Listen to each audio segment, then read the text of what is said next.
dengan taat kepada Allah, kita membiarkan hidup kita diatur agar kita akhirnya sampai pada tujuan yang sesungguhnya, yaitu kebahagiaan kekal.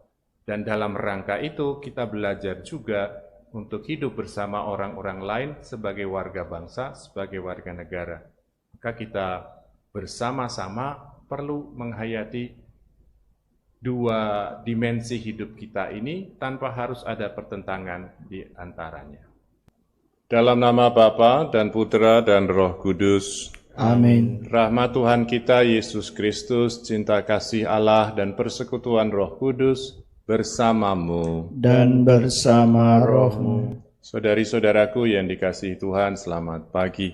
Selamat datang dalam perayaan Ekaristi tanggal 1 Juni. Bersama seluruh gereja kita mengenangkan dan menghormati Santo Justinus, salah seorang martir yang paling awali. Tiada orang dengan akal budi sehat akan mengingkari kebenaran demi kesesatan. Demikian reaksi Justinus ketika mendengar putusan hukuman mati atas dirinya. Ia seorang pencari kebenaran. Semua filsafat yang ada pada waktu itu dipelajarinya untuk menemukan jawaban atas keraguan-raguan dan persoalan yang timbul di benaknya. Kebetulan ia menemukan kitab suci. Disitulah ia menemukan jawaban yang dicari-carinya. Ia bertobat dan menjadi pengikut Kristus yang bersemangat. Ia mewartakan Injil terutama di Roma tanpa menghiraukan larangan ataupun penganiayaan. Keberaniannya minta kurban nyawanya. Setelah dilahirkan kira-kira tahun 100 Masehi, beliau menjadi martir pada tahun 165. Saudari-saudara terkasih, kita bersyukur atas karunia Orang Kudus ini. Kita mohon kepada Tuhan agar Tuhan juga berkenan menganugerahkan sebagian dari roh yang menjiwai Santo Justinus, agar kita pun boleh meneladannya, boleh hidup dengan keberanian, dengan kejujuran, dengan kerinduan untuk menemukan kebenaran dan mengenali Tuhan sendiri. Saudari-saudara terkasih, baru saja kita dengar diceritakan dalam Injil, beberapa orang Farisi dan Herodian datang menghadap Yesus untuk menjerat dia. Menjerat Yesus dengan suatu pertanyaan. Pertanyaannya mempertentangkan antara Kaisar dan Allah. Boleh enggak membayar pajak? Gitu. Karena di antara orang Yahudi ini banyak golongan, banyak aliran, dan cukup banyak yang menganggap bahwa membayar pajak kepada Kaisar itu tindakan yang salah, yang keliru, bahkan melanggar agama. Gitu. Maka ada pertentangan. Ya. Selain juga karena Romawi ini penjajah, dianggap penjajah, maka kalau membayar pajak, memberikan uang kepada pemerintah, ini berarti membela, mendukung, setuju dengan penjajah ini. Maka menjadi semacam serba salah. Kalau Yesus katakan, oh boleh membayar pajak kepada Kaisar. Ya. Ini akan menempatkan Yesus dalam posisi yang berseberangan dengan orang-orang Yahudi sebangsanya. Karena berarti dia seolah-olah mendukung, membela, berpihak pada penjajah Romawi. Tetapi kalau Yesus katakan tidak boleh, seperti diyakini oleh sebagian kalangan Yahudi, maka Yesus bisa-bisa dianggap melawan penjajah Romawi. Dan ini tentu menjadi satu kesulitan tersendiri. Jadi itu situasinya. Yesus ditempatkan di posisi yang serba salah. Ya, semacam itu. Maju kena, mundur kena. Tetapi kemudian kita mendengar jawaban yang dikatakan mengherankan orang-orang yang mendengar dia. Karena Yesus dengan bijaksana kemudian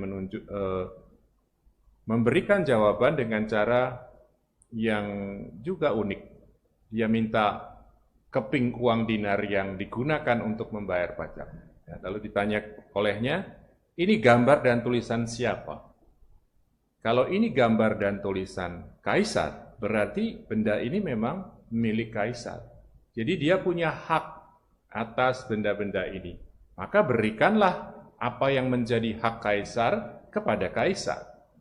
Nah, tetapi Yesus tidak berhenti di situ. Yesus tidak saja omong tentang kewajiban kepada pemerintah atau kaisar. Yesus juga mengingatkan bahwa selain kewajiban kita pada kaisar, pada negara, pada pemerintah, ada yang lebih tinggi lagi daripada itu, ada juga kewajiban kepada Allah. Dan itu juga jangan sampai dilupakan. Tindakan memenuhi kewajiban kepada pemerintah, negara, dan tindakan memenuhi kewajiban kepada Allah sama-sama mempunyai nilai. Sama-sama mempunyai nilai. Karena kita memang sebagai manusia di hadapan Allah terutama diajak untuk memiliki kerendahan hati dan dengan demikian juga punya ketaatan. Dua nilai ini saling terkait ya, dan tidak mungkin bisa hidup tanpa salah satunya. Ya, tidak bisa bertentangan. Maka orang yang mau belajar taat dia disyaratkan diandaikan memiliki kerendahan hati yang cukup. Ya, demikian. Maka Yesus mau mengatakan tidak ada pertentangan dalam hal ini. Karena dua-duanya mengandaikan kerendahan hati dan ketaatan tertentu.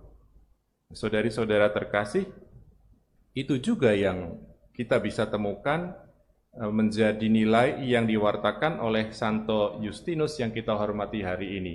Dalam salah satu dari sekian banyak tulisannya, dia menulis kepada Kaisar Antonius, kalau saya tidak salah ingat, mengatakan bahwa orang-orang Kristen yang pada waktu itu dikejar-kejar untuk ditangkap dan disiksa, sebenarnya tidak perlu diperlakukan demikian. Jangan dimusuhi, apalagi dianggap itu membahayakan negara. Karena orang Kristen itu justru orang-orang yang akan sangat menguntungkan negara. Karena orang-orang Kristen diajar untuk menjadi warga negara yang baik. Bukan untuk memusuhi pemerintahan, memusuhi negara, tetapi sebagai orang Kristen diajar untuk taat kepada pemerintah, seperti juga terutama taat kepada Allah. Ya, meskipun kemudian akhirnya tulisan itu tidak terlalu besar dampaknya, karena tetap saja oleh pemerintah Romawi, orang-orang Kristen ini tetap dikejar-kejar pada masa itu ya, dan salah satu dampaknya, akibatnya adalah kematian Santo Justinus sendiri. Saudari-saudara terkasih, saya masih ingin mengajak juga mengkaitkan dengan apa yang kita rayakan hari ini sebagai bangsa Indonesia, hari kelahiran Pancasila. Kalau kita juga ingat misalnya slogan atau seruan yang dikatakan Monsinyur Sugio Pranoto pada waktu itu, 100% Katolik, 100% Indonesia. Tidak ada pertentangan sesungguhnya ketika kita mau menghayati hidup kita sebagai warga negara dan hidup kita sebagai warga gereja, bahkan kalau kita perluas warga kerajaan Allah. Karena di dalamnya Allah sungguh-sungguh hadir. Tentu pengandaiannya negara ini negaranya baik ya, pemerintahnya baik gitu, bukan yang kacau-kacau, yang ngawur-ngawur ya. Di dalamnya Allah hadir dan menuntun mengatur hidup kita. Dengan taat kepada Allah, kita membiarkan hidup kita diatur agar kita akhirnya sampai pada tujuan yang sesungguhnya, yaitu kebahagiaan kekal. Dan dalam rangka itu kita belajar juga untuk hidup bersama orang-orang lain sebagai warga bangsa, sebagai warga negara. Maka kita bersama-sama perlu menghayati dua dimensi hidup kita ini tanpa harus ada pertentangan di antaranya. Tiada ilmu yang kuajarkan selain Yesus Kristus yang tersalib. Tuhan bersamamu dan bersama rohmu. Semoga saudari-saudara sekalian beserta seluruh keluarga, doa, niat, dan usaha kita, serta setiap orang yang kita doakan, senantiasa dibimbing, dilindungi, dan diberkati oleh Allah yang Maha Kuasa, Bapa dan Putra dan Roh Kudus. Amin. Saudari-saudaraku terkasih, misa sudah selesai. Syukur kepada Allah. Pergilah mewartakan kasih dan kerahiman Tuhan. Amin.